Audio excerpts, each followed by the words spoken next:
কৃষি বার্তার বিভিন্ন পর্বে আমরা আপনাদের সামনে কৃষি বিষয়ক নতুন নতুন তথ্য জানিয়েছি। আজ আমরা সরাসরি চলে এসেছি সন্দেশখালিতে। সন্দেশখালিতে আমরা এসে দেখলাম বেশিরভাগই পরিবার মাছ চাষের সঙ্গে যুক্ত, কিন্তু সেই মাছ চাষের পাশেও এখানে কিভাবে সবজি চাষ হয় সেই সম্পর্কিত বিস্তারিত তথ্য নিয়ে আজ আপনাদের সঙ্গে আমি দেবস্মিতা। কৃষি বার্তায় আপনাদের সকলকে জানাই স্বাগত। আজ আমি যে জায়গাটায় দাঁড়িয়ে রয়েছি সেটা সন্দেশখালি ২ নম্বর ব্লকের ৮ নম্বর মাঝের পাড়া গ্রামে। এই গ্রামে এসে আমরা দেখলাম বেশ কিছু কৃষক এখানে সবজি চাষ করছেন। এই নোনা জলে তারা কিভাবে সবজি চাষ করেন বা কি কি সবজি তারা চাষের জন্য বেছে নেন, সেটা আমরা সরাসরি তাদের সঙ্গে কথা বলে জেনে নেব।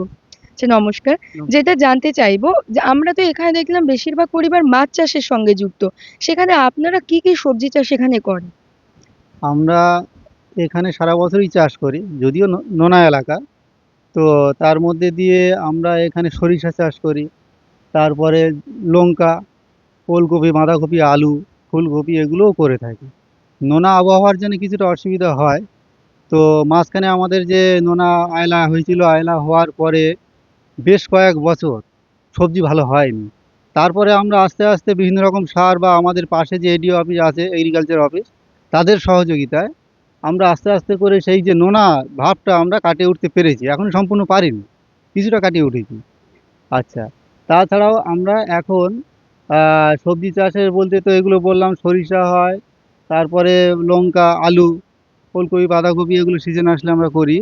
আচ্ছা, এই যে নোনা জলের কথাটা বললেন, তো সবজিতে এই নোনা জল দিলে ফলন কি ভালো পান না কি হ্যাঁ, ব্যবহার? ওই যে আমরা যে বললাম না যে যখন আয়লা হয়েছিল তখন কিন্তু আমরা সবজি পাইনি। তার পাশে এই যে পুকুরগুলো আছে, এই পুকুরগুলোকে ছিঁচে তারপরে আবার বৃষ্টির জল ধরে আস্তে আস্তে সেই জল থেকে তারপর নোনা কাটার যে যা কিছু রাসায়নিক আছে, তা কিছু আমরা এগ্রিকালচার অফিসের সহযোগিতায় বা তাদের পরামর্শ নিয়ে আমরা সেগুলোও প্রয়োগ করছি। আর তাছাড়া আয়লার পরে তো কয়েক বছর আমরা ফসল পাইনি, এখনও যে ভালো পাচ্ছি সেটা নয়। আমরা পুকুরগুলোকে শুকিয়ে পুকুরে বর্ষার জল ধরে তার থেকে সেই জল দিয়ে আমরা চাষ করছি, যতটা পারি ততটা করছি, সবটা করতে পারি না সব সময়ের জন্য, কারণ আমাদের এখানে মূলত মিষ্টি জলের অভাব, চারিদিকেই তো নোনা। সেই জন্য আমাদের এখানে যদি মিষ্টি জল ধরে রাখার ব্যবস্থা হয় তাহলে আমরা চাষটা আরো বেশি বেশি করে করতে পারবো, কারণ নোনা এলাকায় আমরা নোনা জলের জন্য আমরা অনেক কিছুই চাষ করতে পারছি না। আচ্ছা, হ্যাঁ। আপনি তো সবজির কথা বললেন, ধান চাষ তো অনেক জায়গায় হয়, এখানে কি হয়? হ্যাঁ, এখানে ধান চাষ হয় কিন্তু জলের অভাবে হচ্ছে না, কারণ নোনা এলাকা, সব আগেই বললাম যে নোনা এলাকা জল ধরে রাখার ব্যবস্থা সেইভাবে এখন গড়ে ওঠেনি বা সেইভাবে দেখছি না এখনো পর্যন্ত। আমাদের যে খালগুলো পরিপুষ্ট হয়ে কাটা হয়নি, যে মিষ্টি জল ধরে রেখে চাষটাকে বাড়াবো, সেরকমটা নেই। খারিফে ধান চাষ হয়, ঠিক আছে, হয়, কিন্তু এই এখনই এই সময়টা আমাদের সব দিকটা হয়নি। কিছু কিছু জায়গায় হয়েছে, মূলত জলের অভাবে। জল পাবো না, তো জল তো সব জায়গায় থাকে না এখানে, মিষ্টি জলের। সেই জন্য এই সময়টা ধানটা সব জায়গায় হয়নি, তবে কিছু কিছু জায়গায় করে এখন চেষ্টা করছে যাতে করে ধান চাষটা বাড়ানো যায়। সাথে সাথে এখন যেটা লক্ষ্য করা যাচ্ছে, ধানের সঙ্গে মাছ চাষ এখন সব ঘিরে নিচ্ছে জমি, নিয়ে কিছুটা পুকুর করলো, তাতে মিষ্টি জল ধরে রাখলো, কিছুটা ধান চাষ করলো বা ফসল করলো। এইভাবে করে ধানের সঙ্গে মাছ চাষের একটা প্রবণতা আমাদের মধ্যে বেশি দেখা যাচ্ছে। কৃষকরা এগিয়ে আসছেন, এই যে ধানের সাথে মাছ চাষ বললেন, এটা কি কৃষকরা এগিয়ে আসছেন এখানকার? হ্যাঁ, আসছে, বাধ্য, কিছু করার নেই, তো এখানটা তো মিষ্টি জলটা নেই, পুকুর না কাটলে তো জলও থাকছে না। তাহলে চাষটা করবে কি দিয়ে? আর সব তো নোনা এলাকা, খাল বিলগুলো কাটানো হয়নি এখন, সেইভাবে গর্ত নেই, খালে জল নেই।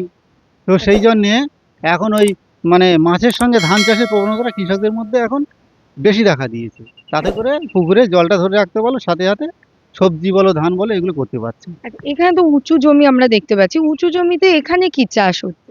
এখন এই সময়টা আমরা এখন ধার থেকে যে উঁচু জায়গাগুলো আছে, ধার থেকে কচু, তারপরে হচ্ছে ওল, তারপরে হলদি, এগুলো এখন চাষ করছে। তারপরে এখন বর্ষাকালে এই যে বেগুন গাছ, বেগুন টেগুন দেওয়া হবে, বেগুন, তারপরে এইসব ফসল কিছু দেওয়া হবে। তারপরে পরে এইভাবে করে পরপর চাষ করা হবে, বেগুন হবে, তারপরে হচ্ছে অন্যান্য ফসল দেওয়া হয়। এখন কচু, ওল এইগুলো লাগানো চলছে। আর এই বর্ষাটা অনেকটা পিছিয়ে গেলাম, এই যে বর্ষার ঝড় ব্যাপক পরিমাণে হয়েছে, এর ফলে এখন এই ঢ্যাঁড়সের দানা দেওয়া হয়েছে।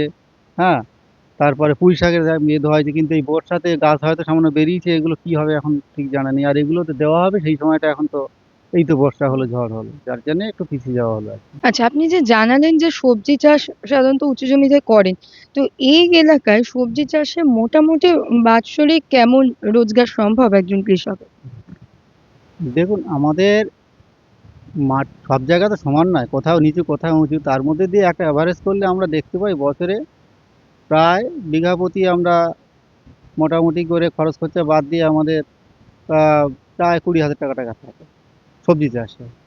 সেই সেদিক থেকে আমরা অনেকটা সবজি চাষে পাই, তার সাথে সাথে মাছ চাষ হচ্ছে, মাছেও একটা ভালো পরিমাণ পয়সা পাওয়া যাচ্ছে। মাছ কি লিজে দিয়ে দিন না নিজেরা খান? অনেকে লিজে দেয়, অনেকে আমরা নিজেরাই করি। তো এই এলাকার মানুষ মাছ চাষের পাশাপাশি সবজি চাষ করে আজ সচ্ছল। সচ্ছল, মাছের সঙ্গে সবজি চাষ করে সচ্ছল, কারণ শুধু তো সবজি চাষ করলে জলের অভাব। এই 3 মাস যে কষ্ট করে অনেকে ধান ফলিয়ে দেখছে যে কিছুটা সাশ্রয় হওয়ার জন্যে, 3 মাসের মধ্যে একটা দিনও হচ্ছে বর্ষা হয়নি, তাহলে কত কষ্টের মধ্যে দিয়ে ছিঁচে মিচে মানুষ চাষ করেছে ধানগুলো। তো তারপরে এখন এই কাটার সময় বর্ষা দিয়ে ডুবিয়ে দিচ্ছে, সেই জন্যে সবজি চাষটাও এরকম ক্ষতি করছে, তার মধ্যে দিয়েও সবজি চাষে এরকম একটা লাভ আছে বা আমরা করেই করছি, তার সঙ্গে মাছ চাষ করলে পুকুরে জলটা পাচ্ছি, তার সঙ্গে সবজি চাষ করছি, এই জন্য সবজি চাষেও আমাদের সংসারও চলে যাচ্ছে, তার সঙ্গে কিছুটা আয়ও হচ্ছে ভালো পরিমাণে। তরুণকান্তি দাস, সন্দেশখালী।